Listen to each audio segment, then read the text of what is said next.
So today we are going to discuss merge sort. Uh, it is a sorting algorithm. It is a recursive sorting algorithm. It is one of the earliest sorting algorithms, and it was invented by John von Neumann in 1945. Let us see how merge sort works. पहले इसकी थोड़ी सी working को देखते हैं और फिर इसकी implementation के बारे में बात करेंगे. So let us suppose that you have this array of size 8 which needs to be sorted into ascending order. जिस तरह हम पहले भी sorting algorithms की बात कर चुके हैं increasing order में sort data करने के हवाले से. तो let's suppose कि हमने ये 8 elements की array, ये इसके elements हैं और ये ऊपर मैंने इसके indices लिख दिए हैं from 0 to 7. Let's suppose कि हमने इसे sort करना है. तो merge sort का algorithm at the very first step says के जिस एरे को आपने सॉर्ट करना है उसको दो ऑलमोस्ट इक्वल हाफ्स में डिवाइड कर लें. तो अगर if the number of elements are even then the halves will be of exactly the same size, जैसा कि इस केस में है कि 8 एलिमेंट की एरे है तो 4 एलिमेंट्स की दो एरेज बन जाएंगी. अगर एलिमेंट्स ऑड होंगे तो एक साइड पे एक ज्यादा एलिमेंट चला जाएगा एंड वी विल इवेंचुअली सी कि it won't make much difference. अगर 9 एलिमेंट्स की एरे है, एक एलिमेंट एक हाफ 5 एलिमेंट्स का बन जाएगा, एक 4 एलिमेंट्स का बन जाएगा, but they will be almost of the equal size. अच्छा जी, फिर वो कहता है कि जी अब आपने इसको दो हाफ्स में डिवाइड कर लिया है, left half, this is left half and this is right half. इन दोनों हाफ्स को सॉर्ट कर लें. राइट. तो इसका क्या मतलब है वो वैसे हम इसे विजुअली यहाँ पे देख सकते हैं कि मैंने ये शो कर दिया कि ये वाला लेफ्ट हाफ अब सॉर्ट हो गया. तो यहाँ पे जो भी ये चार एलिमेंट्स थे 35, 18, 60, 22, वो अब यहाँ पे सॉर्टेड ऑर्डर में आ गए. तो ग्रीन बैकग्राउंड में यूज कर रहा हूँ to indicate that array which has been sorted, और ब्लू हमारी वो जाहिर है ओरिजिनल एरे. तो यहाँ पे हमारे पास 18, 22, 35, 60 आ गया, जो कि यही चार एलिमेंट्स हैं जो कि आपके लेफ्ट हाफ के अंदर पड़े हुए थे, अब वो सॉर्ट हो गए. और similar thing has happened for the right half. Right half में मेरे पास 20, 30, 15 और 8 थे, वो सॉर्ट होके यहाँ पे 8, 15, 20, 30 की शक्ल में आ गए. एंड नाउ मर्ज सॉर्ट का एल्गोरिथम कहता है कि अब आप ये दोनों हाफ जो सॉर्ट हो चुके हैं इनको मर्ज कर लें into one sorted big array. तो अगर ये दोनों सॉर्टेड हाफ्स मर्ज कर लिए जाएंगे, अभी उस ऑपरेशन की डिटेल हम देखते हैं कि वो मर्ज का ऑपरेशन कैसे काम करेगा.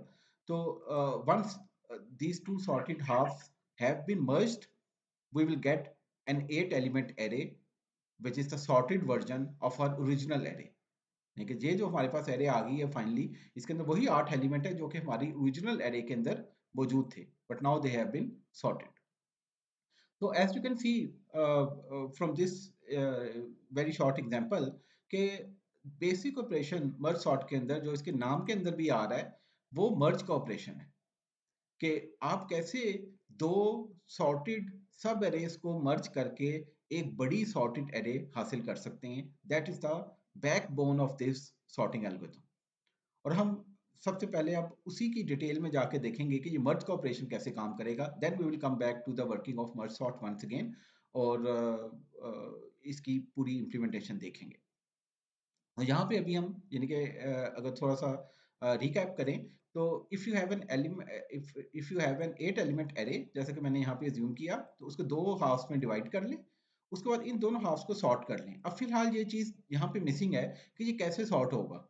We will come back to it. Similarly right half भी सॉर्ट होगा, लेकिन कैसे सॉर्ट होगा again we will talk about it later today in the lecture. तो once these two halves have been sorted, अब हम उस स्टेप को पहले देखने लगे हैं.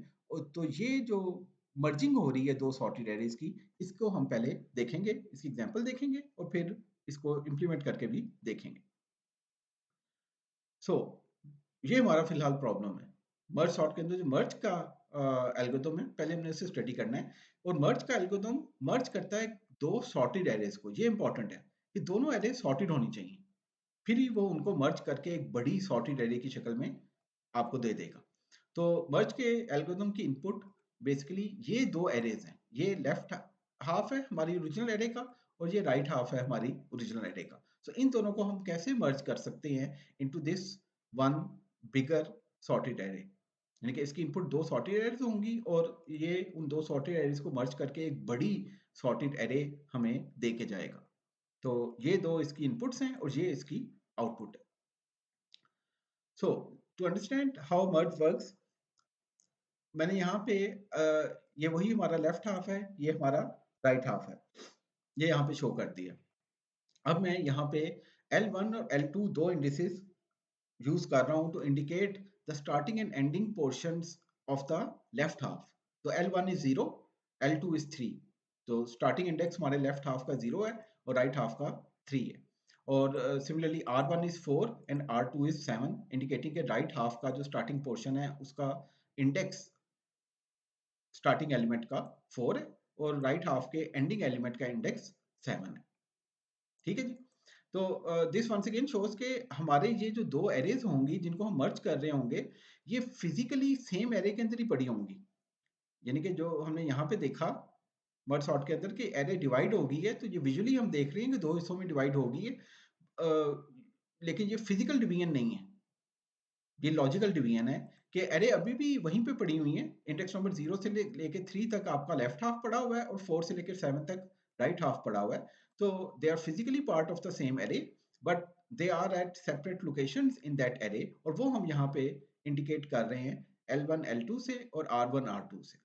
तो L1 से लेके L2 तक आपका लेफ्ट हाफ का की सॉर्टेड सब एरे पड़ी हुई है और इंडेक्स R1 से R2 तक हमारी राइट हाफ की सॉर्टेड एरे पड़ी हुई है। ठीक है जी। अभी तक कोई मसला, कोई कंफ्यूजन हो इसके अंदर?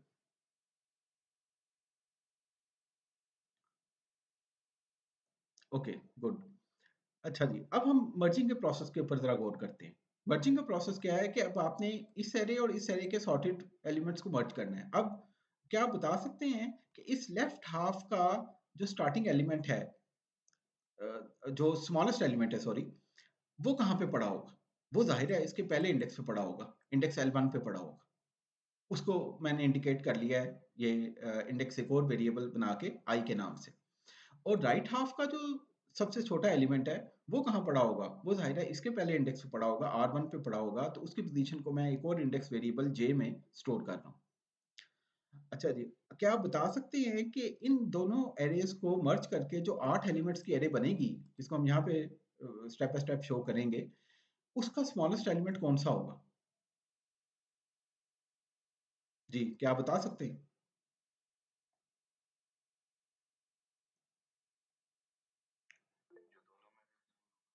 जी, एग्ज़ैक्टली। जो इन दोनों एलिमेंट्स में से, यानी कि इंडेक्स i पे जो एलिमेंट पड़ा हुआ है और इसके इंडेक्स j पे जो एलिमेंट पड़ा हुआ है, जो इन दोनों में से छोटा है, वो इस एरे का सबसे छोटा एलिमेंट बन जाएगा। इस केस में वो 8 है। ठीक है जी? लेकिन अगर यहाँ पे कोई वैल्यू 8 से भी छोटी होती, लेट्स सपोज़ 5 था, तो देन इन दैट केस वो 5 यहाँ पे आ जाएगा। राइट?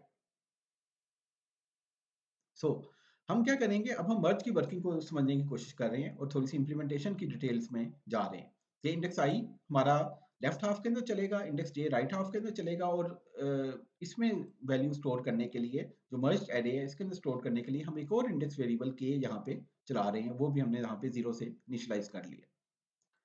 सो हम कंपेयर कर रहे होंगे at every step left half के इंडेक्स आई पे पड़े हुए एलिमेंट को राइट हाफ के इंडेक्स जे पे पड़े हुए एलिमेंट से, और इन दोनों में से जो छोटा होगा उसको हम नीचे कॉपी कर देंगे इंडेक्स के पे। So in this case 18 and 8 will be compared, since 8 is smaller so 8 will be copied here, और जो एलिमेंट कॉपी हो गया है उसका इंडेक्स इंक्रीमेंट कर देंगे। जाहिर है अगली बार हमने अब इसको कंपेयर नहीं करना, इससे अगले एलिमेंट को कंपेयर करना है, तो जे इंक्रीमेंट हो जाएगा और यहाँ पे के भी इंक्रीमेंट हो जाएगा। आई इस केस में इंक्रीमेंट नहीं हुआ क्योंकि यहाँ से एलिमेंट अभी कॉपी नहीं हुआ था। अच्छा जी, in the next step, in the next iteration, अब अगेन दोनों एलिमेंट्स जो i और j से पॉइंट किए जा रहे हैं वो कंपेयर किए जाएंगे 18 एंड 15, और इन दोनों में से कौन सा छोटा है? इस केस में अगेन 15 छोटा है, j वाला एलिमेंट छोटा है, तो यहाँ से 15 यहाँ पे कॉपी कर दिया जाएगा, एंड j जहाँ से एलिमेंट कॉपी हुआ है वो इंक्रीमेंट हो जाएगा, और k ने तो इंक्रीमेंट होना ही है हर दफा, तो k यहाँ पे आ जाएगा। तो हम दो एलिमेंट कॉपी कर चुके हैं। In the next iteration, 18 and 20 will be compared, जहाँ पे i और j पॉइंट कर रहे हैं, and in this case 18 is smaller। अब लेफ्ट हाफ में जो एलिमेंट है इंडेक्स i पे पड़ा हुआ वो छोटा है, यहाँ पे 20 पड़ा हुआ है। तो जी, अगर सेम एलिमेंट पड़ा होगा तो इन दैट पर्टिकुलर केस ये आप पे डिपेंड करता है कि आप कौन से एलिमेंट को कॉपी करते हैं। ठीक है जी? और हम इस केस में लेफ्ट हाफ से एलिमेंट को कॉपी कर रहे होंगे। ठीक है जी? अभी जब हम कोड देखेंगे तो उसके अंदर वो चीज़ और वाज़ेह हो जाएगी कि जब एलिमेंट सेम है तो तब ये क्या होना चाहिए। इन दिस केस अगेन अज्यूम कि अगर यहाँ पे भी 18 है, यहाँ पे भी 18 पड़ा हो 20 की जगह, तो इन दैट केस ये वाला 18 कॉपी हो जाएगा, राइट? So 18 and 20 compare हुए और 18 was smaller, so 18 was copied here at index k, and in this case I will be incremented and here k तो increment होना ही है। अब कौन से एलिमेंट कंपेयर हो रहे हैं जी? 22 and 20 are being compared. In this case again 20 is smaller, so 20 will be copied here, j will be incremented and k will be incremented. Now 22 and 30 will be compared. In this case 22 is smaller, so 22 will be copied here, I will be incremented, and obviously k will be incremented as well. Now 35 and 30 will be compared. Since 30 is smaller, so 30 will be copied here at index k, और j increment होके अब इसकी bound से बाहर निकल जाएगा और k तो ऑब्वियसली इंक्रीमेंट हो जाएगा। अब क्या हुआ है? अब जाहिर है आप एलिमेंट कॉपी करते जा रहे हैं, कुछ एलिमेंट लेफ्ट हाफ से आ रहे हैं, कुछ एलिमेंट राइट हाफ से आ रहे हैं, और एक वक्त आएगा कि कोई एक हाफ खत्म हो जाएगा, यानी कि इस केस में अब j एक्सीड कर गया, i is still pointing to a valid element but j exceed कर गया, so कोई एक हाफ पहले खत्म हो जाएगा, so in that case this main loop will stop because there are no elements to compare here, j एक invalid index पे चला गया, तो अब दो एलिमेंट कंपेयर करने के लिए आपके पास है ही नहीं, तो main loop will terminate and afterwards now you can still see कि there are some elements left from the left half that are still to be copied. तो जिस हाफ के एलिमेंट्स अभी कॉपी नहीं हुए उसके रिमेनिंग एलिमेंट्स को, इन this case these two elements 35 and 60 will be copied here. So loop से बाहर निकल के अब आप एक और लूप लगा रहे होंगे जिसके अंदर आप यहाँ पे चेक कर रहे होंगे कि अगर लेफ्ट हाफ में कुछ एलिमेंट बाकी रह गए हैं, या सिमिलरली किसी और एग्जांपल में हो सकता है राइट हाफ के कुछ एलिमेंट बाकी रह गए हों, तो जिस भी हाफ के कुछ एलिमेंट बाकी रह गए हैं उनको एक एक करके नीचे कॉपी कर दें। So in this case 35 will be copied here, I will be incremented and k will be incremented. Then 60 will be copied from index I to k, I will be incremented and k will be incremented. Now since I भी increment होके अब left half की bound से बाहर चला गया, इसका मतलब है कि दोनों halves खत्म हो गए हैं, and now you can see the merging process has completed as well.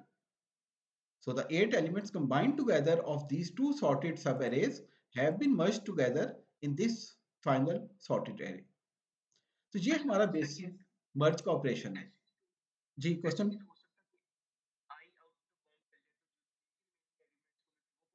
Exactly वही मैंने कहा कि इस पर्टिकुलर एग्जांपल में लेफ्ट हाफ के दो एलिमेंट बाकी रह गए थे, लेकिन किसी और एग्जांपल में हो सकता है राइट हाफ के कुछ एलिमेंट बाकी रह गए हों, तो इन दैट केस उनको कॉपी किया जाएगा।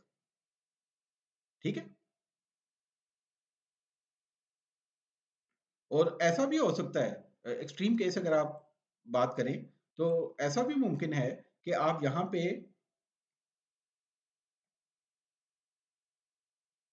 लेट्स सपोज ये एलिमेंट थे ओरिजिनली, यहाँ पे था 18, 22, 35, 60 और यहाँ पे था 8, 10, 12 and 13। So in this case as you can see 8 will be compared, यहाँ पे 18 पे होगा आई और यहाँ पे j होगा 8 पे। सो इसको भी देख लेते हैं कि this will be the initial situation. So in this case 8 and 18 will be compared, 8 is smaller, 8 नीचे कॉपी हो जाएगा, j आगे चला जाएगा। फिर 10 and 18 will be compared, 10 is smaller, 10 नीचे कॉपी हो जाएगा, j आगे चला जाएगा। फिर 12 इज लेस देन 18, 12 भी नीचे कॉपी हो जाएगा, सिमिलरली 13 भी नीचे कॉपी हो जाएगा, और इन दिस केस राइट हाफ खत्म हो जाएगा जबकि लेफ्ट हाफ से अभी एक भी एलिमेंट कॉपी नहीं हुआ, सिंस एक हाफ के जितने भी एलिमेंट थे वो दूसरे हाफ के तमाम एलिमेंट से छोटे थे। इन दिस केस राइट हाफ के एलिमेंट्स लेफ्ट हाफ के तमाम एलिमेंट से सबसे छोटे एलिमेंट से भी छोटे थे। सो इन दिस केस एक हाफ के तमाम एलिमेंट नीचे कॉपी हो गए होंगे जबकि दूसरा हाफ अभी पूरा पड़ा होगा। सो इन दिस केस वो नीचे वाला लूप जब हम मेन लूप से निकल आएंगे तो वो नीचे वाला लूप अब लेफ्ट हाफ के एलिमेंट्स को कॉपी करेगा। एंड सिमिलरली किसी और एग्जांपल में राइट हाफ के एलिमेंट हो सकता है बाकी रह गए हों सारे, तो उस केस को भी हमारा एल्गोरिथम हैंडल कर रहा होगा, राइट।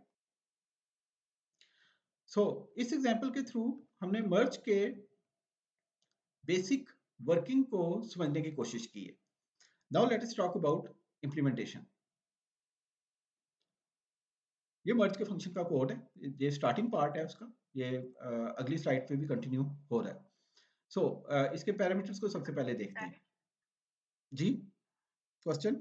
अगर आपने कहा है कि फर्स्ट हाफ में कितने एलिमेंट्स हैं उनको कॉपी कर देना है, जी तो अगर राइट हाफ हमारा खत्म हो जाता है, जी, अगर फर्स्ट हाफ में जैसे 35 और 60 आपस में अपनी प्लेसेस स्विच कर लें, तो फिर हम 60 तो बाद में आना चाहिए ना. नहीं.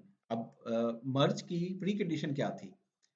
मर्ज की इनपुट है दो सॉर्टेड एरेज. इन दोनों एरेज का सॉर्ट होना जरूरी है, तभी आपका मर्जिंग का प्रोसेस सक्सेसफुल होगा. तो left half must be sorted. तो 60 यहाँ पे नहीं आ सकता, यानी कि यहाँ पे 60 और यहाँ पे 35, दिस इज नॉट पॉसिबल. ये तो आप मर्ज की जो प्री कंडीशन है उसी को मीट नहीं कर रहे. तो मर्ज की प्री कंडीशन इसलिए मैंने यहाँ पे हाईलाइट भी किया था कि this is very important to understand कि दो ऐसी रैंडम एरेज को नहीं मर्ज कर रहा ये सॉर्टेड एरे के अंदर, बल्कि अज्यूम कर रहा है कि ये दोनों जो एरेज हैं ये भी सॉर्टेड हैं. ठीक है. और अगेन यहाँ पे अगर हम इस अपनी एग्जांपल की फिगर की तरफ वापस आए, तो हमने ओरिजिनल एरे को जो मैं ब्लू में शो कर रहा हूँ उसके दो हाफ बनाए. उसके बाद अभी हमें नहीं पता कि ये ब्लू हाफ, लेफ्ट हाफ, ये ग्रीन कैसे बन गया, सॉर्ट कैसे हो गया. ये अभी दरमियान में एक मिसिंग पीस है. सिमिलरली यहाँ पे एक मिसिंग पीस है कि ये वाला राइट हाफ कैसे सॉर्ट होके यहाँ पे आ गया. फिलहाल हम वो assumption लेके चल रहे हैं कि किसी तरह हमने ये हाफ सॉर्ट कर लिया, और सिमिलरली किसी तरह हमने ये हाफ भी सॉर्ट कर लिया. ठीक है जी. फिलहाल आप ये भी कह सकते हैं कि हमने जो प्रीवियस 3 सॉर्टिंग एल्गोरिथम्स पढ़े हैं उनमें से किसी की मदद से इस लेफ्ट हाफ को और उनमें से किसी की मदद से इस राइट हाफ को सॉर्ट कर लिया. ठीक है. We will again come back to it after looking at merge. Okay. So merge के एल्गोरिथम के, मर्ज के फंक्शन के जो पैरामीटर्स हैं, तो पहला पैरामीटर वो एरे. उसके बाद जैसे मैंने कहा कि लेफ्ट हाफ और right half same physical array में पड़े हुए हैं, तो मैं एरे एक ही पास कर रहा हूँ. एरे फिजिकली दो एरेज नहीं है, एक ही एरे, और उसी के अंदर इंडेक्स नंबर L1 से L2 तक आपका लेफ्ट हाफ पड़ा हुआ है, और R1 से R2 तक आपका राइट हाफ पड़ा हुआ है. Again, in this particular example, L1 was 0, L2 was 3, R1 was 4, and R2 was 7. Right? तो इन पैरामीटर्स को समझने में कोई मसला हो? अच्छा, और दूसरी चीज कि जब भी ये मर्ज का फंक्शन कॉल होगा, लेफ्ट हाफ और राइट हाफ एडजेसेंट पड़े होंगे. मतलब इसका मतलब क्या है? यहाँ पे हमने देखा था कि L1 was 0, L2 was 3 and R1 was 4. तो this will always be the case कि right half immediately left half के एंड होते साथ ही शुरू हो रहा होगा. यानी कि अगर L2 3 है तो R1 4 होगा. This is a must. Right. अगर L2 लेट्स सपोज किसी बड़ी एरे के अंदर 20 है, तो R1 विल बी 21. वो इमीडिएटली उसके अगले इंडेक्स से स्टार्ट हो रहा होगा. तो करना चाहें तो आप ये भी कर सकते हैं कि इन चार पैरामीटर्स में से जो मैं इंडिसेस यहाँ पे भेज रहा हूँ, 3 भेज दें आप. L1 भेज दें, L2 भेज दें, और R2 भेज दें, और R1 को ज्यूम कर लें कि it is always 1 greater than L2. लेकिन for the sake of clarity मैंने यहाँ पे चारों पैरामीटर भेजे हैं. लेफ्ट हाफ का स्टार्टिंग और एंडिंग, ये वाले दो पैरामीटर, और राइट हाफ के स्टार्टिंग और एंडिंग इंडिसेस. अच्छा जी. उसके बाद आप यहाँ पे पहली लाइन में देख सकते हैं कि मैं एक नई एरे एलोकेट करवा रहा हूँ. ये कौन सी एरे है? टेम्प नामी जो एरे है, ये कौन सी एरे है? ये वाली एरे है जो मैंने यहाँ पे पर्पल में शो की. ग्रीन में अगेन मेरी ओरिजिनल एरे है जो कि हमारी इंप्लीमेंटेशन में ARR से हम रिप्रेजेंट कर रहे हैं, और जो टेम्परेरी एरे है, टेम्प के नाम से मैं बना रहा हूँ, वो ये पर्पल एरे है जिसके अंदर एक्चुअली मर्जिंग हो रही होगी. ठीक है जी. मर्जिंग जाहिर है ओरिजिनल एरे के अंदर नहीं हो रही, वो इसके लिए एक टेम्परेरी एरे यूज की जा रही है. अच्छा जी. इस एरे का साइज क्या है, इस पे गौर कीजिए. इस एरे का साइज है R2 minus L1 plus 1. In this particular example, R2 is 7, L1 is 0. So 7 minus 0 plus 1. Since both indices are included, तो plus 1 हम उसके लिए कर रहे हैं. तो which comes out to be 8. So इस एरे का साइज 8 है, राइट.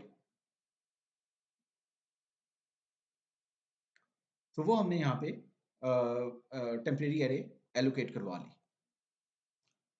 आप ये भी कर सकते हैं कि यहाँ पे एक वेरिएबल साइज का पहले इंट्रोड्यूस कर लें और उसके बाद ये एरे साइज इतनी एलोकेट करवा लें. मैंने यहाँ पे डायरेक्टली उसी के अंदर ही वो पैरामीटर भेज दिया है उसका साइज कैलकुलेट करके. ओके जी. उसके बाद नेक्स्ट लाइन में हम आई, जे और के को इनिशियलाइज कर रहे हैं. आप देख सकते हैं कि जब हमने ये प्रोसेस शुरू किया था मर्जिंग का, तो I was here, J was here at the start of right half. तो I was at L1, J was at R1. तो वो हमने इनिशियलाइज कर लिया, आई को L1 से, जे को R1 से, एंड के was at index 0. So temporary array के अंदर इंडिसेस चूंकि 0 से स्टार्ट हो रहे होंगे, तो के यहाँ पे था, वो हमने इनिशियलाइज यहाँ पे कर ली. उसके बाद ये आपका वो मेन लूप है जो कि उस वक्त तक चलेगा जब तक के while both left and right half have at least one element. दोनों के अंदर एटलीस्ट कम से कम एक एक एलिमेंट है. तो उसको चेक हमने यहाँ पे लगा लिया कि while I is less than L2, कि I अपने हाफ के एंड से आगे नहीं गया और J अपने हाफ के एंड से आगे नहीं गया, और जब तक ये दोनों कंडीशंस मीट हो रही हैं एंड इनके दरमियान आ गया तो ये लूप चलेगा. ये वो कंपैरिजन हो रहा है जहाँ पे आप चेक कर रहे हैं, जहाँ पे आप चेक कर रहे हैं कि इस A double R I less than और equal to A double R J. Index I और जे पे पड़े हुए एलिमेंट्स आपस में कंपेयर हो रहे हैं. And if this element in this particular example a double r I is 18 and a double r j is 8.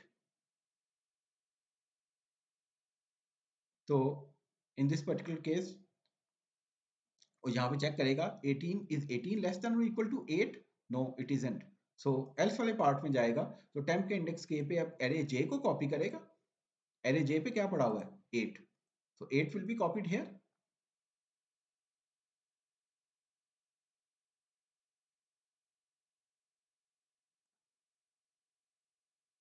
So 8 will be copied here. J will be incremented, यहाँ से एलिमेंट कॉपी हुआ है, and K will be incremented. So J आगे चला गया, यहाँ से K भी आगे चला गया, and in this particular case I को आपने नहीं छेड़ा क्योंकि वहां से एलिमेंट ही कॉपी नहीं हुआ. ठीक है जी. So लूप की अगली इटरेशन चलेगी, फिर चेक करेगा I और J अपनी रेंज के अंदर ही हैं. तो जी हाँ, अभी वो अपनी रेंज के अंदर ही हैं. तो फिर कंपेयर करो a डबल आर आई को a डबल आर J से. So 18 and 15 will be compared. In this case again 18 is not less than or equal to 15. फिर वो else में जाएगा और टेम्प के इंडेक्स के पे a डबल आर J को कॉपी कर देगा. So 15 will be copied here.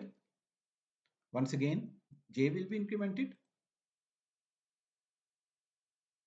and K will be incremented as well. Again अगली इटरेशन में जाएंगे, अगेन चेक करेंगे I और J वैलिड है, I और J वैलिड है. फिर a double R I a double R J को चेक करेगा. In this case 18 is less than or equal to 20. तो यहाँ पे ये वाली कंडीशन अब पहली बार ट्रू हुई है. अब वो इफ वाले पार्ट के अंदर जाएगा और टेम्प के इंडेक्स के पे a डबल आर I को कॉपी कर देगा. So in this case 18 will be copied here,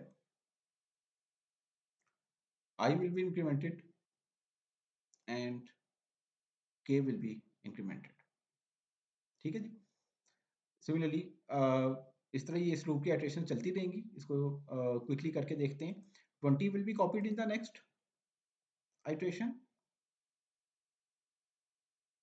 J increment हो जाएगा, K भी इंक्रीमेंट हो जाएगा. फिर 22 and 30 will be compared. In this case 22 will be copied, I increment हो जाएगा, K भी इंक्रीमेंट हो जाएगा. Now 60 and 30 will be compared.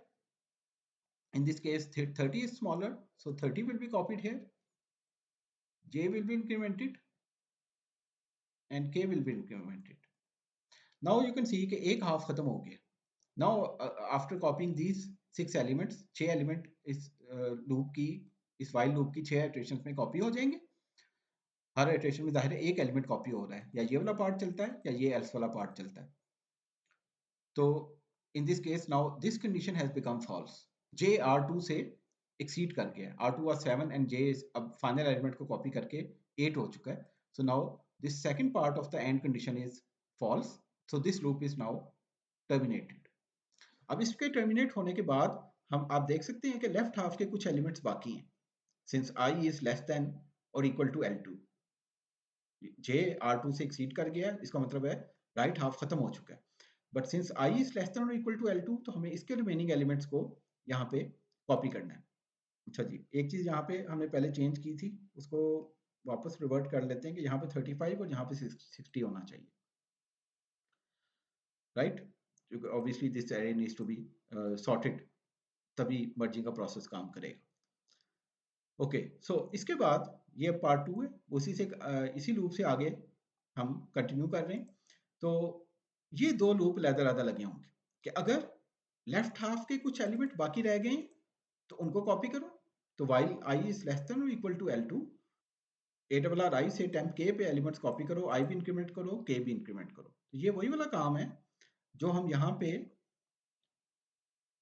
If के अंदर कर रहे थे, लेफ्ट हाफ के एलिमेंट्स को कॉपी करने वाला, और ये वही वाला काम हम कर रहे हैं जो हम इस मेन लूप में एल्स वाले पार्ट में कर रहे थे, यानी कि राइट हाफ के एलिमेंट्स को कॉपी कर रहे थे। तो किसी एग्जांपल में, इस एग्जांपल में हमारा लेफ्ट हाफ के दो एलिमेंट रह गए थे या कुछ एलिमेंट रह गए थे, उनको कॉपी करना पड़ेगा। किसी और एग्जांपल में, जैसा मैंने पहले भी कहा, राइट हाफ के एलिमेंट्स कुछ बाकी रह गए होंगे, उनको कॉपी करना होगा। सो ये हमने लेफ्ट हाफ के लिए लूप लगा लिया और ये राइट हाफ के लूप के एलिमेंट्स के लिए लूप लगा लिया। इन दिस पर्टिकुलर एग्जांपल इन दोनों लूप्स में से कौन सा लूप चलेगा, आप बता सकते हैं?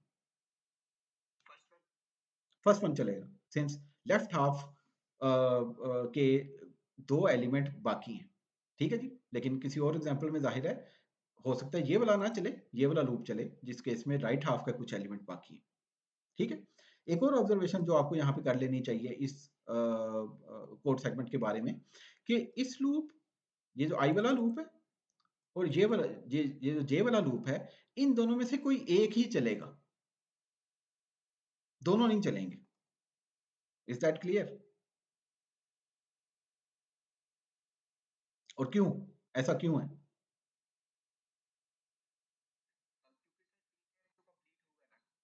यस, अगर दोनों चलेंगे तो इसका मतलब है कि ये लूप टर्मिनेट ही नहीं होना चाहिए। ये वही कंडीशन है, इस लूप की और इस लूप की जो कंडीशन है, यही कंबाइन करके इस लूप की कंडीशन बनी हुई है। तो अगर ये कंडीशन भी ट्रू है और ये कंडीशन भी ट्रू है, फिर तो ये लूप टर्मिनेट होता ही ना, राइट? बात समझ में आ रही है? तो इन दोनों लूप्स में से कोई एक लूप चलेगा और वो उस हाफ के लेफ्ट हाफ या राइट हाफ के रिमेनिंग एलिमेंट्स को नीचे कॉपी कर देगा। तो यहाँ पे अब क्या होगा, इस केस में ऊपर वाला लूप चलेगा और यहाँ से 35 कॉपी होगा, I इंक्रीमेंट हो जाएगा, K भी इंक्रीमेंट हो जाएगा, फिर 60 कॉपी होगा, यहाँ पे I इंक्रीमेंट हो जाएगा और K भी इंक्रीमेंट हो जाएगा, और उसके बाद सिंस I L2 को एक्सीड कर गया, so that loop will also, this one will also terminate, ठीक है जी। और ये हम बात कर चुके हैं, चूंकि राइट हाफ इस केस में पहले कॉपी हो चुका था, जो ये वाला लूप नहीं चलेगा। सो अब हम यहाँ तक पहुंचे हैं और मर्जिंग हो चुकी है, ठीक है, मर्जिंग यहाँ पे हो चुकी है। अब यहाँ पे देखिए, हमारे पास ओरिजिनल एरे आई थी ARR, उसके अंदर इंडेक्स 0 से लेके 3 तक ये चार एलिमेंट पड़े हुए थे, इंडेक्स 4 से लेके 7 तक ये चार एलिमेंट्स पड़े हुए थे, जिनको हम लेफ्ट हाफ और राइट हाफ कह रहे हैं। उनको मर्ज करके हमने यहाँ पे टेम्परेरी एरे के अंदर सॉर्टेड एरे बना लिए। लेकिन यूजर को तो यही, ये सब कुछ जो इस फंक्शन को कॉल कर रहा होगा, मर्ज के फंक्शन को कॉल कर रहा होगा, उसने तो ARR भेजी है, उसको तो उसी एरे के अंदर सॉर्टेड एलिमेंट्स चाहिए। हमने अभी टेम्परेरी एरे के अंदर एलोकेट करवाए हैं। सो हमें अब यहाँ पे और क्या करना है, हमें इस टेम्परेरी एरे से वापस ARR में एलिमेंट्स को कॉपी करना, राइट? सो उसके लिए ये फाइनल लूप है, ये मर्ज के फंक्शन का अगेन कंटिन्यूएशन है, पार्ट 3 है। तो ये वाला लूप, अब ये वाला फॉर लूप उन तमाम एलिमेंट्स को टेम्परेरी एरे से वापस कॉपी कर रहा है ARR के अंदर, ठीक है जी। और इसके अंदर आप देख सकते हैं,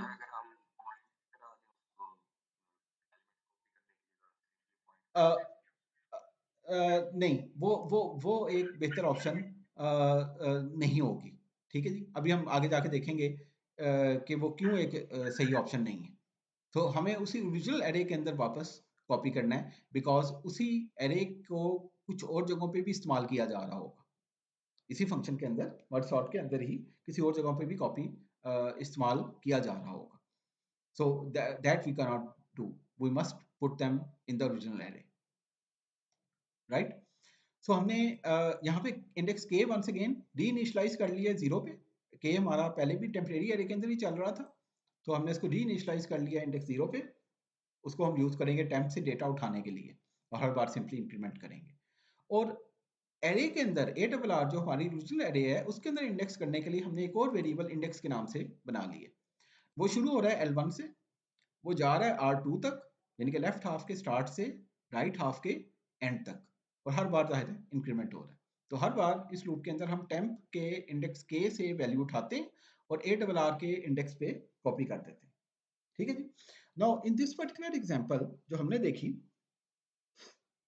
इसके अंदर तो L1 0 था, 0 से लेकर 3 तक लेफ्ट हाफ था, और R1 4 था, R2 7 था, 4 से लेकर 7 तक राइट हाफ था, और हमारी ये एरे भी इंडेक्स 0 से शुरू हो रही थी। लेकिन किसी और फंक्शन कॉल के अंदर जरूरी नहीं कि L1 हमेशा 0 हो। ठीक है, यानी कि आप कह सकते हैं कि जी एक बड़ी एरे है और हमारा लेफ्ट हाफ उसके इंडेक्स 8 से शुरू हो रहा है। ठीक है जी, इंडेक्स 8, 9, 10, 11 पे हमारा लेफ्ट हाफ है, और फिर 12, 13, 14 और इंडेक्स 15 पे हमारा राइट हाफ है। यानी कि हम एक बड़ी एरे के इस वाले पोर्शन के अंदर इस वक्त मौजूद हैं, और इस पोर्शन को जो इंडेक्स 8 से लेके 15 तक है, 8 एलिमेंट्स पे मुश्तमिल है, इसको मर्ज करने की कोशिश कर रहे हैं। तो इन दिस केस आप देख सकते हैं कि जरूरी नहीं कि L1 हमेशा 0 हो, लेकिन इंडेक्स इस टेम्परेरी एरे का इंडेक्स 0 से शुरू हो रहा होगा, क्योंकि इन 8 एलिमेंट 4 और 4 8 एलिमेंट्स को मर्ज करने के लिए आपने 8 साइज की एक एरे बनाई होगी। इस केस में आपने जो टेम्परेरी एरे बनाई होगी यहाँ पे मर्ज की पहली लाइन में, वो किस तरह बनाई होगी, R2 minus L1, 15 minus 8 which is 7 plus 1, 8 size की। तो ये वो 8 साइज की एरे है टेम्परेरी जिसके अंदर हम मर्जिंग कर रहे हैं। तो पॉइंट इज कि जरूरी नहीं कि लेफ्ट हाफ के इंडिसेस हमेशा 0 से शुरू हो रहे हो। सो देयरफॉर हम इस फाइनल लूप के अंदर दो अलग-अलग इंडिसेस चलाने पड़ रहे हैं, के 0 से और इंडेक्स L1 से शुरू होगा। ठीक है जी, और R2 तक जाएगा। So this loop simply copies the elements back from temporary array जो कि अब सॉर्ट हो चुके हैं to the original array A double R। ठीक है जी, और उसके बाद टेम्परेरी एरे का इस्तेमाल खत्म हो गया, चूंकि हमने अब ओरिजिनल एरे के अंदर एलिमेंट्स कॉपी कर दिए हैं, तो उसको हम जाने से पहले जाहिर है in order to avoid memory leak हम उसको डीएलोकेट कर देंगे और उसके पॉइंटर को नल भी कर देंगे। ये हमारा मर्ज का फंक्शन कंप्लीट हो गया। कोई क्वेश्चन, कोई एम्बिगुइटी इसके अंदर?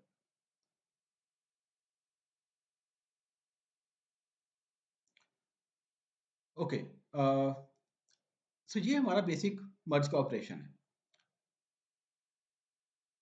वापस आते हैं अपनी इस एग्जांपल की तरफ कि फिलहाल जो हमने मर्ज का ऑपरेशन इंप्लीमेंट किया है वो ये वाला मर्ज का ऑपरेशन है। ये जो एरोज हैं ग्रीन में मैंने शो किए हैं, ये दो सॉर्टेड एरेज को लेके उनके कंटेंट्स को मर्ज कर रहा है इनटू वन बिगर सॉर्टेड एरे।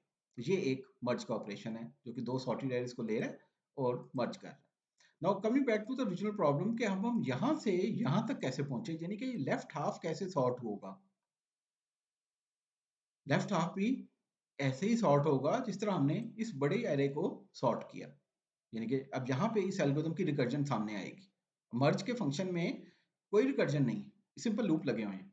एक लूप ये जो मेन लूप है, और एक लूप फिर बाद में ये वाला है जो कि लेफ्ट हाफ को कॉल के रिमेनिंग एलिमेंट्स को कॉपी कर रहा है, सिमिलरली राइट हाफ के रिमेनिंग एलिमेंट्स को कॉपी कर रहा है, और ये चौथा लूप है जो कि वापस कॉपी कर रहा है टेम्परेरी एरे से ओरिजिनल एरे के अंदर डेटा। तो this is a simple iterative function. लेकिन यहाँ पे अब इस लेफ्ट हाफ को कैसे आप सॉर्ट करके इस हालत में लेके आएंगे और राइट हाफ को कैसे सॉर्ट करके इस हालत में लेके आएंगे, यहाँ पे रिकर्जन काम आएगी। अब रिकर्सिव प्रोसेस कैसे काम करेगा, इस तरह से कुछ काम करेगा। अब लेफ्ट हाफ को सॉर्ट करना है, ये 4 एलिमेंट्स की अरे है, 35, 18, 60, 22। इसको कैसे सॉर्ट करें, वो कहता है इसको भी 2 हाफ्स में डिवाइड कर लो। सिमिलरली ये वाला पार्ट कैसे सॉर्ट होगा, इसको भी 2 हाफ्स में डिवाइड कर लो।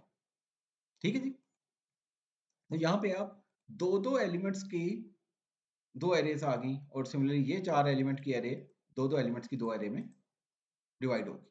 ठीक है जी। और वंस अगेन ये तमाम डिवीजन कोई फिजिकल डिवीजन नहीं है, फिगर में हम दिखा रहे हैं कि वो फिजिकली डिवाइड हो रहे हैं, बट ये लॉजिकल डिवीजन है, ये अभी भी उसी एरे के अंदर पड़े हुए हैं, सिर्फ इंडिसेस तब्दील करके आप उसको उसकी डिवीजन को लॉजिकली अचीव कर रहे हैं।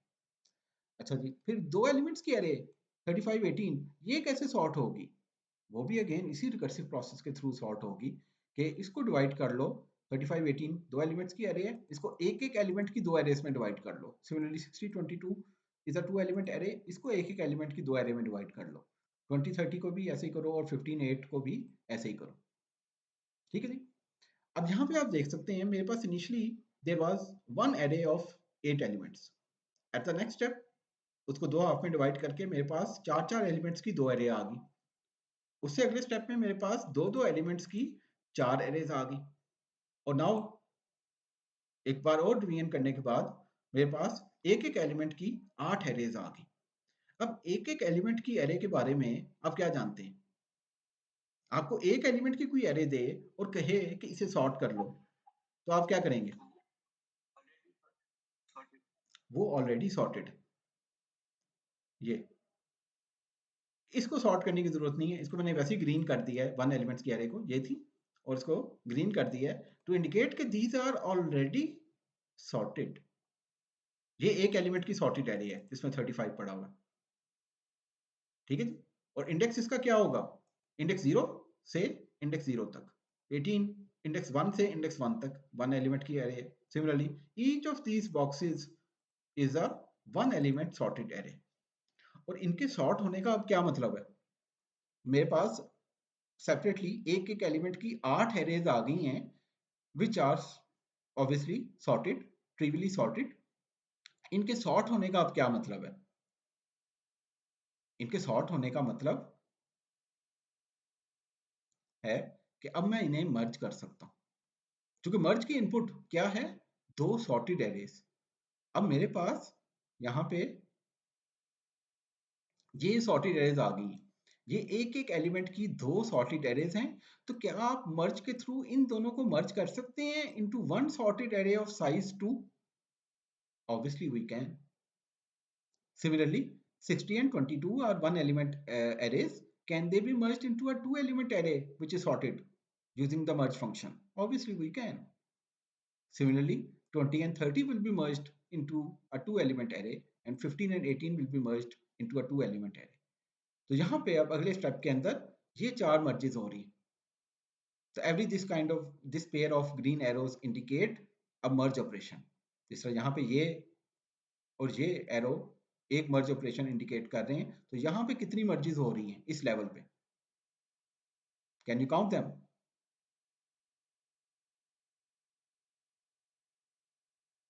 जी, कोई बता सकता है कितनी मर्जेस हो रही हैं?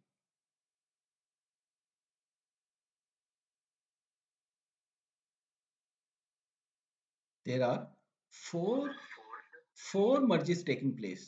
सिंस मैंने कहा कि हर pair of 2 green arrows indicate a merge operation, तो ये एक मर्ज ऑपरेशन है जो 35 और 18 को मर्ज करके 18 35 की सॉर्टेड एरे बना रहा है। ठीक है जी। और ये दूसरा मर्ज ऑपरेशन है जो कि 60 और 22 को मर्ज करके एक 2 एलिमेंट की सॉर्टेड एरे बना रहा है। Similarly 20 and 30 are being merged, 15 and 8 are being merged into this sorted array. And in the next step क्या होगा, अब आप खुद ही गेस कर सकते हैं कि इन द नेक्स्ट स्टेप हम कर रहे होंगे इन दो एलिमेंट्स की सॉर्टेड एरेज को मर्ज करके ये 4 एलिमेंट की सॉर्टेड एरेज बन जाएंगी। तो इस लेवल पे कितनी मर्जेस होंगी, देयर आर 2 मर्जेस। एक ये मर्ज जो दो एलिमेंट की 2 एरेज को मर्ज कर रहा है इस 4 एलिमेंट की एरे को बनाने में, सॉर्टेड। और वंस अगेन इन दो एलिमेंट्स की 2 एरेज को मर्ज करके ये 4 एलिमेंट की सॉर्टेड एरे बन जाएगी। और उसके बाद एक फाइनल सबसे लास्ट मर्ज जिसको हमने सबसे पहले देखा वो होगा, और ये 4 एलिमेंट की एरे और ये 4 एलिमेंट की एरे मर्ज होके ये 8 एलिमेंट की सॉर्टेड एरे बन जाएगी, which is the sorted version of your original array of size 8। ठीक है जी। तो ये हमारी वर्किंग है। इस तरह से मर्ज सॉर्ट रिकर्सिवली आपकी एरे को सब डिवाइड करता करता बेस केस तक पहुंचेगा। ये हमारा बेस केस है, 1 एलिमेंट की एरे। 1 एलिमेंट की एरे हो या 0 एलिमेंट्स की एरे हो, which is both are trivially sorted, right? So उनको मर्ज करके ये वहां से मर्जिंग का प्रोसेस शुरू करेगा। एक एक एलिमेंट्स की एरे से दो दो एलिमेंट्स की सॉर्टेड एरेज बनेंगी, दो दो एलिमेंट्स की एरे से चार चार एलिमेंट्स की सॉर्टेड एरेज बनेंगी, and so on so fourth. ठीक है जी, मर्ज सॉर्ट की वर्किंग क्लियर है।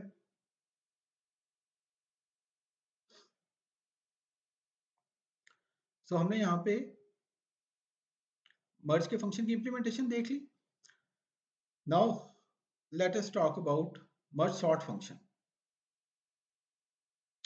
ये है जी आपका मर्ज सॉर्ट का फंक्शन, ये सिर्फ इतना सही है। ठीक है जी, मर्ज सॉर्ट का फंक्शन एरे ले रहा है, उसका स्टार्टिंग इंडेक्स ले रहा है, उसका एंडिंग इंडेक्स ले रहा है। सो अगर आप 8 एलिमेंट की एरे भेज रहे हैं तो यहाँ पे आप एरे भेजेंगे, स्टार्ट में 0 भेजेंगे, एंड में 7 भेजेंगे। ये हमारा बेस केस का चेक लगाओ कि हमने ये सारा काम तभी करना है if start is less than end. If start is equal to end, इसका क्या मतलब है? अगर स्टार्ट इक्वल टू एंड हो उसका क्या मतलब है? उसका मतलब है, सॉरी, एक एलिमेंट की एरे। तो अगर एक एलिमेंट की एरे कोई इस फंक्शन के थ्रू सॉर्ट करवाना चाहता है तो उसके लिए आपने कुछ नहीं करना, क्योंकि वो पहले से सॉर्टेड है। और अगर स्टार्ट ग्रेटर देन एंड हो उसके लिए भी कुछ नहीं करना। स्टार्ट ग्रेटर देन एंड का क्या मतलब है? कोई अगर मर्ज सॉर्ट के फंक्शन को कॉल करता है, सॉरी, स्टार्ट एरे से भरा हो जाएगा ना, मतलब एक इंडेक्स से पास कर दिया तो कुछ भी नहीं करना हमें। जी, स्टार्ट एंड से बड़ा है इसका मतलब है कि एरे का साइज 0 है, there are no elements. So if there are no elements वो एरे भी ट्रिवियली सॉर्टेड है। सो 0 एलिमेंट्स की एरे भी ट्रिवियली सॉर्टेड होती है, 1 एलिमेंट की एरे भी ट्रिवियली सॉर्टेड होती है। तो हमें कुछ करना तभी है जब start is strictly less than and, it means the array has at least 2 elements. ठीक है जी। तो ये हमारा बेस केस का चेक है कि the array ARR has at least 2 elements। तो तभी हमने उसे सॉर्ट करने के लिए ये सब कुछ करना है। अच्छा जी, उसके अंदर हम क्या कर रहे हैं, उसी तरह मिड कैलकुलेट कर रहे हैं जिस तरह हम बाइनरी सर्च में भी किया करते थे। तो मिडिल कैलकुलेट कर रहे हैं, उसके बाद लेफ्ट हाफ। लेफ्ट हाफ कहाँ से कहाँ तक है? लेफ्ट हाफ होगा स्टार्ट से लेके मिड तक, और राइट हाफ होगा मिड प्लस 1 से लेके एंड तक। उन दोनों को, लेफ्ट हाफ को और राइट हाफ को रिकर्सिवली सॉर्ट कर रहे हैं। यहाँ पे ये वाली फंक्शन कॉल लेफ्ट हाफ को सॉर्ट कर रही है और second function call right half को सॉर्ट कर रही है। ठीक है जी।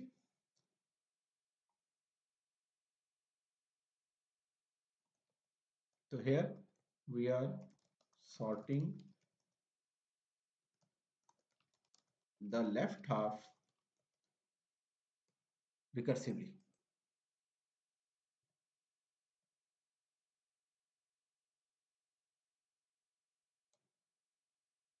and similarly in the next function call we are sorting the right half recursively।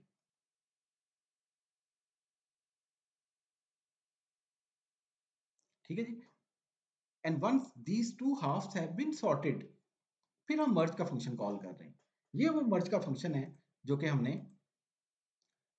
पहले देखा है।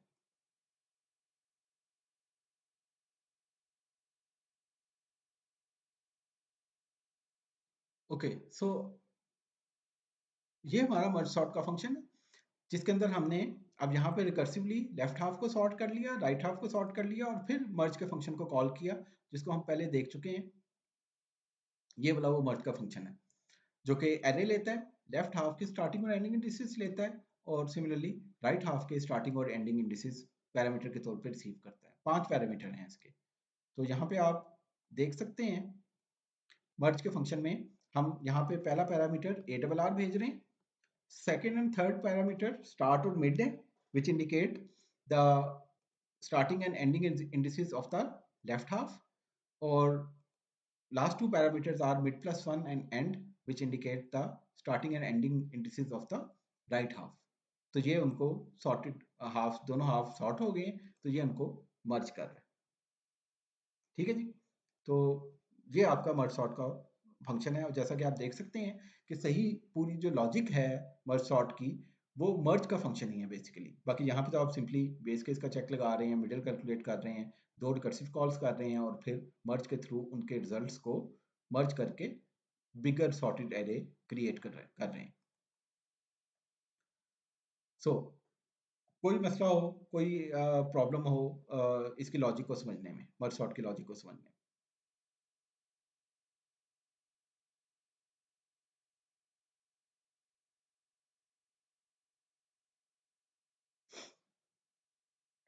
अच्छा जी, अब बात करते हैं थोड़ी सी टाइम कॉम्प्लेक्सिटी की, कि मर्ज सॉर्ट की टाइम कॉम्प्लेक्सिटी क्या है, और उससे पहले हम देखते हैं कि मर्ज की टाइम कॉम्प्लेक्सिटी क्या है। तो क्या आप बता सकते हैं मर्ज की टाइम कॉम्प्लेक्सिटी क्या होगी?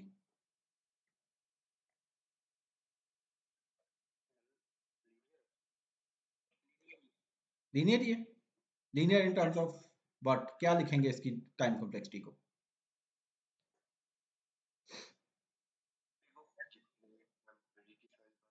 बिग ऑफ एन लिखेंगे, और लेकिन एन क्या है, what is an?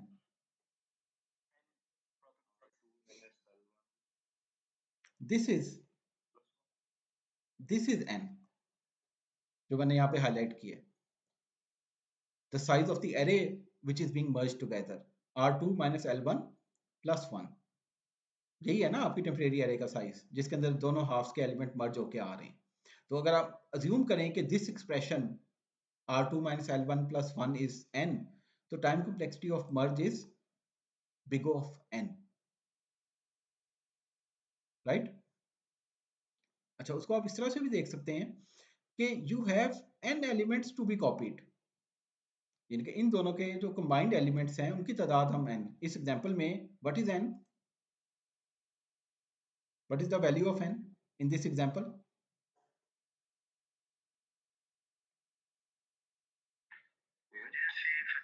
Exactly, n is 8।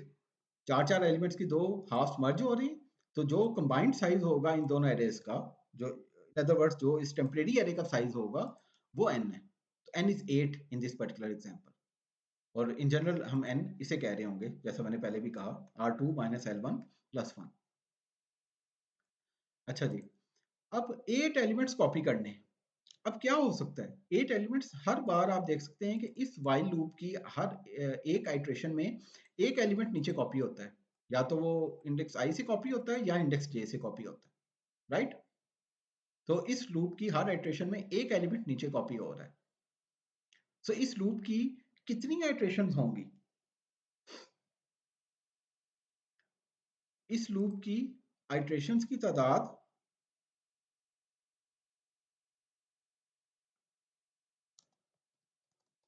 Number of iterations could be n-1। ठीक है जी। n-1 कैसे? n-1 ऐसे कि आपकी 8 एलिमेंट्स की एरे मर्ज हो रही है, तो ऑल्टरनेटिवली एलिमेंट्स यहाँ से आ रहे हैं, एक एलिमेंट इधर से आए, एक एलिमेंट इधर इधर से आए, सिमिलरली एक एलिमेंट एक राइट हाफ से आए, फिर लेफ्ट हाफ से आए, या लेफ्ट हाफ से आए, राइट हाफ से आए। इस तरह ही अल्टरनेटिवली अगर एलिमेंट्स आ रहे हैं, तो एक एक करके आते जाएंगे। 3 एलिमेंट इधर से आ गए, 3 एलिमेंट इधर से आ गए, फिर एक एलिमेंट इधर से आया, 7 हो गए एलिमेंट्स, और फिर ये हाफ खत्म हो गया। तो एक एलिमेंट बाकी रह गया, जो कि दूसरे हाफ से फिर नीचे वाले लूप में कॉपी कर लिया जाएगा। सो अगर number of iterations of this loop are n-1, तो बाकी का जो एक एलिमेंट है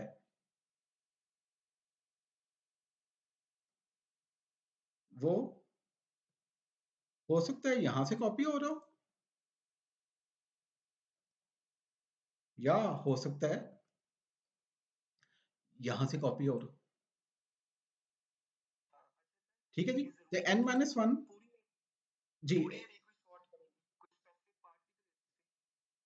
नहीं, हम इस पर्टिकुलर केस में हम मर्ज की बात कर रहे हैं फिलहाल। इस पर्टिकुलर केस में हम ये कह रहे हैं कि जितने भी साइज की एरे हमारे पास सॉर्ट होने के लिए आई है, हो सकता है ओरिजिनल एरे बहुत बड़ी हो। ओरिजिनल एरे 100 एलिमेंट्स की थी, मैनी हंड्रेड्स ऑफ एलिमेंट्स की थी। हम इस वक्त एक फंक्शन कॉल की बात कर रहे हैं जिसके अंदर ये दो चार चार एलिमेंट्स की एरे आई हैं सॉर्ट होने के लिए, ठीक है जी। So in this particular merge n is 8, ठीक है जी। तो इन इन इन every subsequent merge operation n की वैल्यू जाहिर है बढ़ती जाएगी या चेंज होती जाएगी, ठीक है। फिलहाल हम मर्ज की टाइम कॉम्प्लेक्सिटी डिटरमिन कर रहे हैं कि मर्ज की time complexity in terms of n क्या है, where n is the combined size of the two arrays which are being merged together in this function, ठीक है। तो उसको हम समझने की कोशिश कर रहे हैं कि n एलिमेंट्स हमने कॉपी करने हैं ARR से टेम्प में। तो हो सकता है n-1 एलिमेंट्स इस लूप से कॉपी हो रहे हो और एक एलिमेंट इधर से कॉपी हो रहा हो और 0 एलिमेंट्स इधर से कॉपी हो रहे हो, या n-1 एलिमेंट्स यहां से कॉपी हो रहे हो, बाकी का यहां से 0 एलिमेंट्स कॉपी हो रहे हो, यहां से 1 एलिमेंट कॉपी हो रहा हो, ठीक है जी। और क्या हो सकता है n/2 एलिमेंट्स यहां पे कॉपी हो रहे हो। और ये कब होगा, जब हमने शुरू में भी ये एग्जांपल डिस्कस की, ये केस डिस्कस किया कि एक हाफ के तमाम एलिमेंट दूसरे हाफ के स्मॉलेस्ट एलिमेंट से भी छोटे हैं। So in this particular case, in that particular case, एक हाफ से तमाम एलिमेंट कॉपी हो जाएंगे और दूसरे हाफ से अभी एक भी एलिमेंट कॉपी नहीं हुआ होगा। सो ऊपर वाला लूप n/2 एलिमेंट्स को कॉपी करेगा, ठीक है जी। और बाकी के n/2 एलिमेंट्स या यहां से कॉपी हो रहे होंगे, यहां से उस केस में 0 कॉपी हो रहे होंगे, या अगर n/2 एलिमेंट्स यहां से कॉपी हुए हैं तो राइट हाफ के लेट्स सपोज रह गए हैं तो वो यहां से कॉपी हो रहे हो, ठीक है जी। ये मैंने 4 सिनेरियोज यहाँ पे उनकी लिए नंबर ऑफ आइट्रेशंस लिखी हैं इन तीनों लूप्स की। n-1 1 0, सम क्या है इन तीनों का, n-1 plus 1 plus 0, some is n। अच्छा जी, n-1 plus 0 plus 1, again some is n। n/2 plus n/2 plus 0, again sum is n। n/2 plus 0 plus n/2, once again the sum is n। तो इस सारी discussion का क्या मतलब है, इस सारी डिस्कशन का ये मतलब है कि इन तीनों लूप्स की, ये लूप नंबर 1, ये लूप नंबर 2, ये लूप नंबर 3, इन तीनों लूप्स की आइट्रेशंस की तादाद मिला के हमेशा n के बराबर होगी, n से ज्यादा नहीं होगी, ठीक है जी। ये बात समझ में आई है।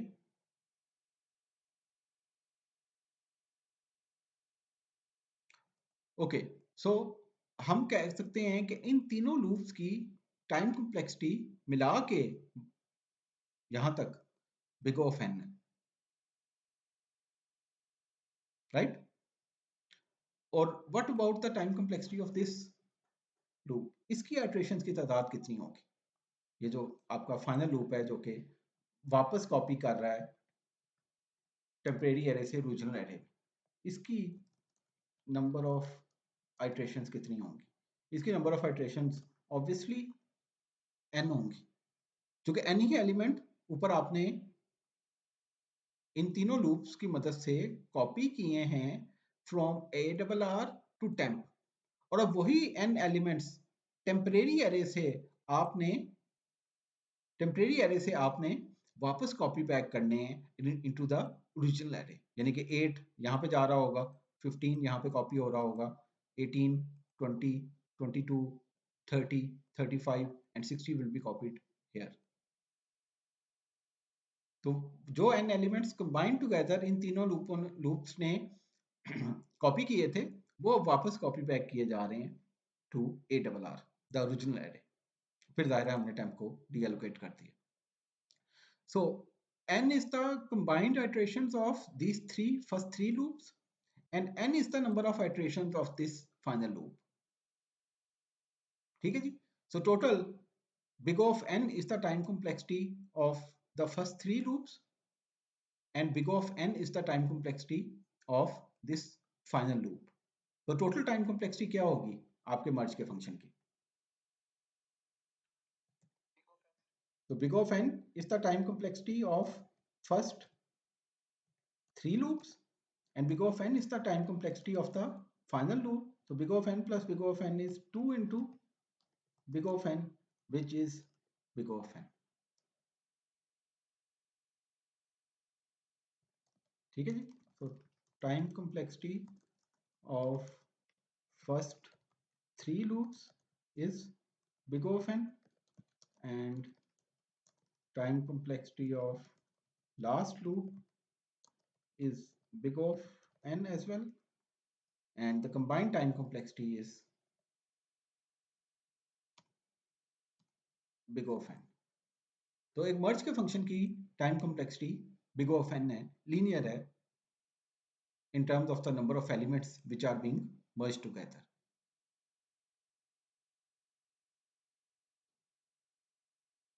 So here n is the size of the array which is being merged, या इसको लिख सकते हैं the combined size of the arrays which are being merged. In this case जैसा हमने कहा कि हम इसे n कह रहे हैं R2 minus L1 plus 1 को. ठीक है जी. तो मर्ज की time complexity big O of n है. इसमें कोई मसला हो, कोई एम्बिग्युइटी हो? Okay. What about the space complexity?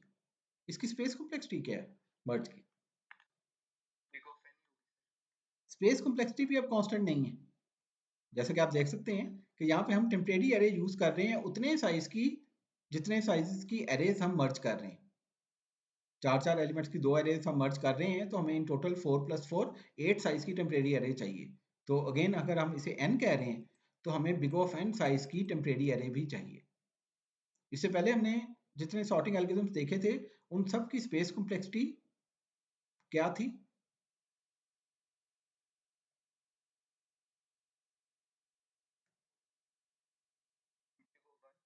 Big of 1 थी, कांस्टेंट थी. टेम्परेरी एरे हम नहीं यूज कर रहे थे. जबकि यहाँ पे हम टेम्परेरी एरे मर्ज, फिलहाल हम मर्ज की बात कर रहे हैं, अभी मर्ज सॉर्ट की बात करेंगे.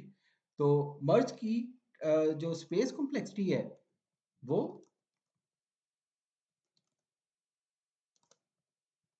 भी बिग ऑफ n है. इसकी टाइम कॉम्प्लेक्सिटी भी बिग ऑफ n है और इसकी स्पेस कॉम्प्लेक्सिटी भी बिग ऑफ n है due to the usage of this temporary array. ठीक है जी. तो हमने मर्ज का एनालिसिस कर लिया है. मर्ज का फंक्शन की टाइम कॉम्प्लेक्सिटी भी बिग ऑफ n है, स्पेस कॉम्प्लेक्सिटी भी बिग ऑफ n है, and obviously this analysis will be used in the analysis of merge sort. अच्छा जी, मर्ज सॉर्ट की तरफ आते हैं. अब मर्ज सॉर्ट के अंदर आप यहाँ पे देख सकते हैं इस पर्टिकुलर एग्जांपल में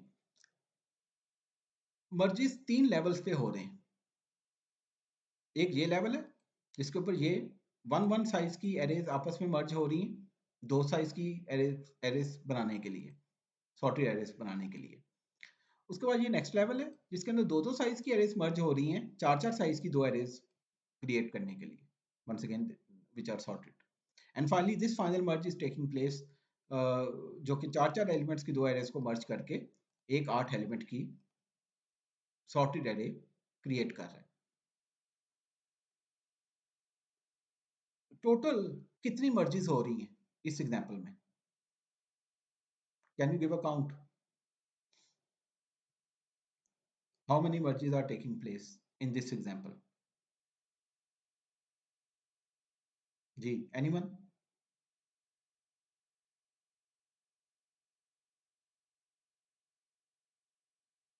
हर दफा डबल हो रही है सर.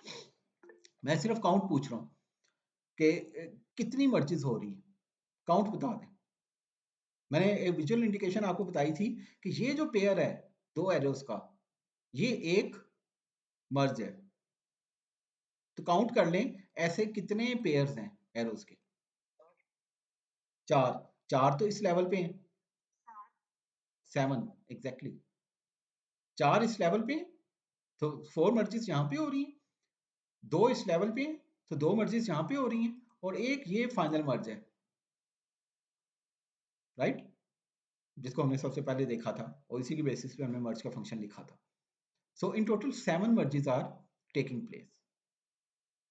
अच्छा, लेकिन हर मर्ज की, अभी हमने देखा मर्ज के फंक्शन की time complexity big of N है, लेकिन हर मर्ज की time complexity big of N नहीं होगी।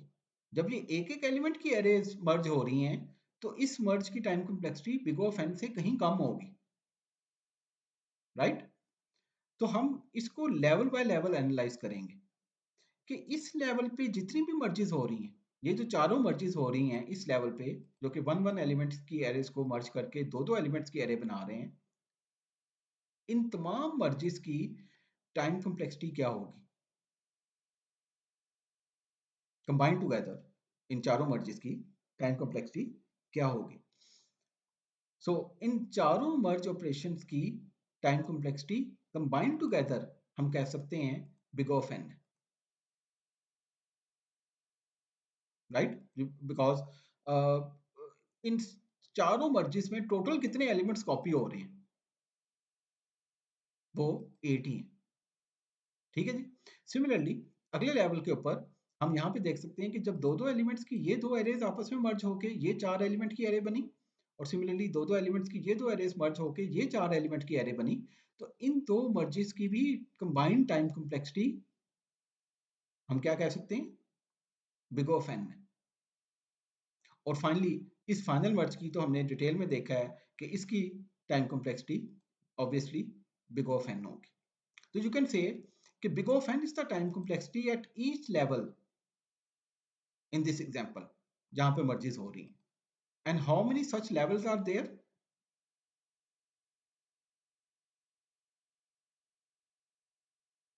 जी,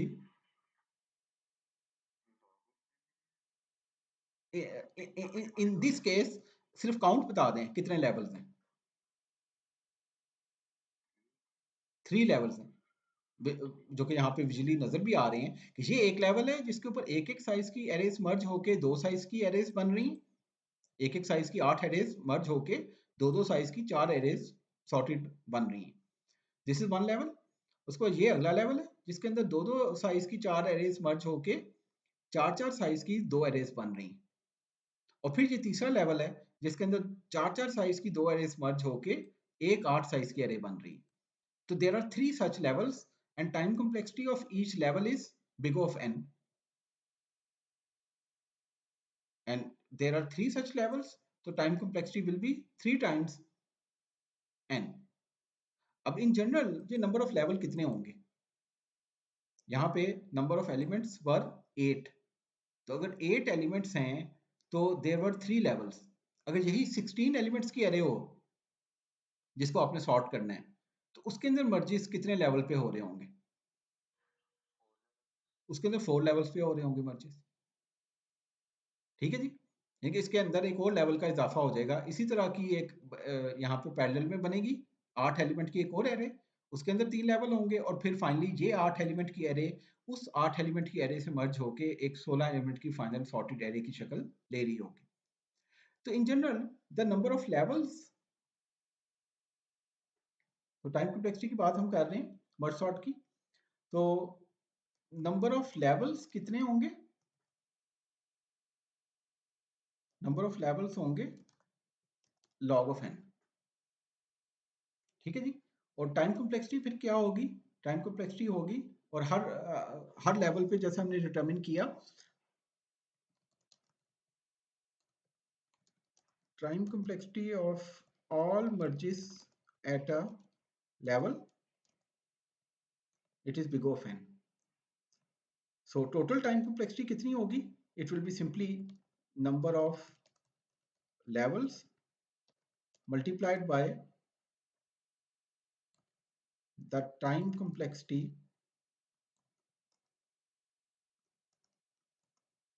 at each level। ठीक है जी। ऊपर हमने यही दो चीजें फिगर आउट की हैं। नंबर ऑफ लेवल्स कितने हैं, वो है log ऑफ n, और टाइम कॉम्प्लेक्सिटी कितनी है हर लेवल के ऊपर, वो है big O of n. So log of n multiplied by big O of n comes out to be big O of n log of n. So n log of n is the time complexity of merge sort. ठीक है जी, इसको समझने में कोई मसला? और okay okay okay, give me 2 to 3 minutes. Space complexity क्या है?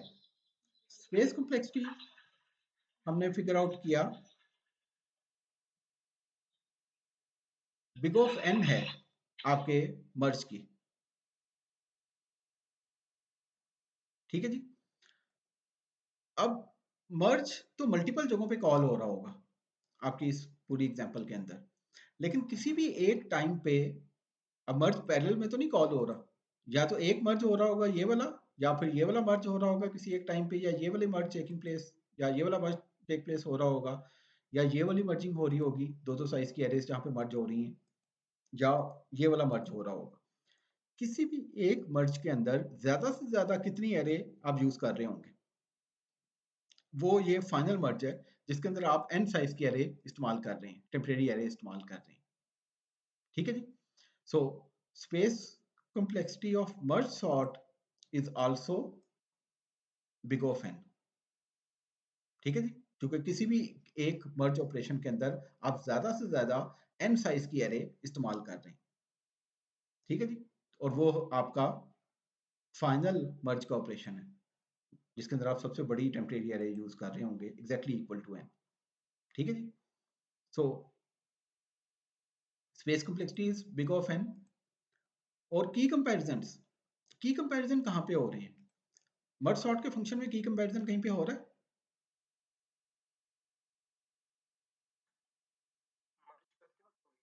जी, मर्ज सॉर्ट के अंदर तो, इस फंक्शन के अंदर तो नहीं हो रहा ना, तो की कंपैरिजन हो रहा है मर्ज के अंदर, और कहाँ पे हो रहा है आप देख सकते हैं,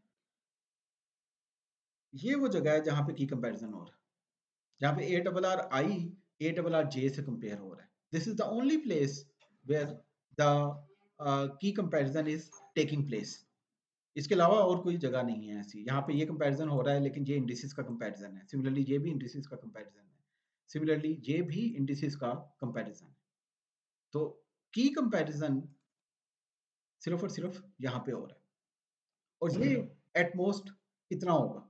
हमने मुख्तलिफ इसकी नंबर ऑफ आइटरेशन देखी कि किसी एग्जाम्पल में ये n-1 दफ़ा चलेगा, किसी दफ़ा ये n/2 दफ़ा चलेगा, तो ज़्यादा से ज़्यादा ये n-1 दफ़ा चलेगा, यानी कि बिग ऑफ n दफ़ा चलेगा ये वाला लूप, ये वाला लूप, एंड कॉन्सिक्वेंटली ये वाली स्टेटमेंट। तो number of key comparisons in each merge are at most big of n, and these comparisons happen at log of n levels once again. यहाँ पे भी हो रहे होंगे कंपैरिजन, यहाँ पे भी हो रहे होंगे, तो किसी एक लेवल पे कितने कंपैरिजन ज्यादा से ज्यादा हो रहे होंगे?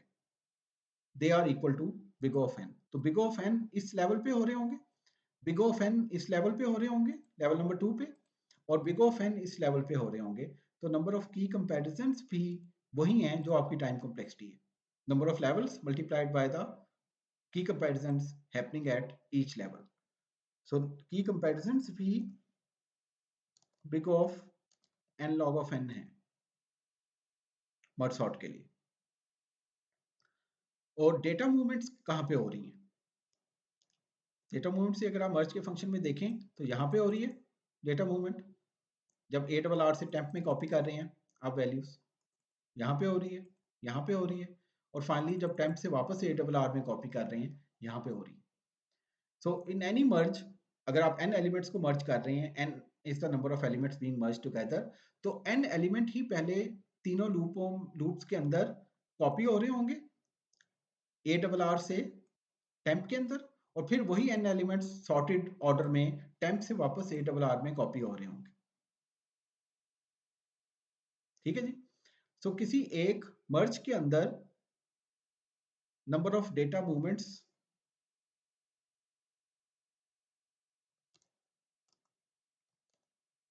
in each merge are 2 times n, and again there are log of n levels, तो number of data movements भी हो जाएंगी 2 into n into log of n। ठीक है जी। और big O की नोटेशन में once again we can ignore this constant 2, तो अगर big O की नोटेशन में सिर्फ डेटा मूवमेंट्स देखें तो they also come out to be big O of n log of n। तो n log of n ही इसकी मर्ज सॉर्ट की टाइम कॉम्प्लेक्सिटी है, n log of n ही इसके नंबर ऑफ की कंपैरिजंस हैं, और n log of n ही इसके number of data movements हैं। और सबसे इंपॉर्टेंट चीज जो आपने यहाँ पे नोट करनी है मर्ज सॉर्ट के बारे में, वो है इसकी स्पेस कॉम्प्लेक्सिटी। कि इससे पहले जो हमने तीनों सॉर्टिंग एल्गोरिथम्स देखे थे, बबल सॉर्ट, सिलेक्शन सॉर्ट और इंसर्शन सॉर्ट, तीनों की स्पेस कॉम्प्लेक्सिटी कांस्टेंट थी। लेकिन मर्ज सॉर्ट की स्पेस कॉम्प्लेक्सिटी कांस्टेंट नहीं है, it is equal to big of n, and you know कि ये क्यों बिग ऑफ n है, due to the usage of that temporary array inside the merge function.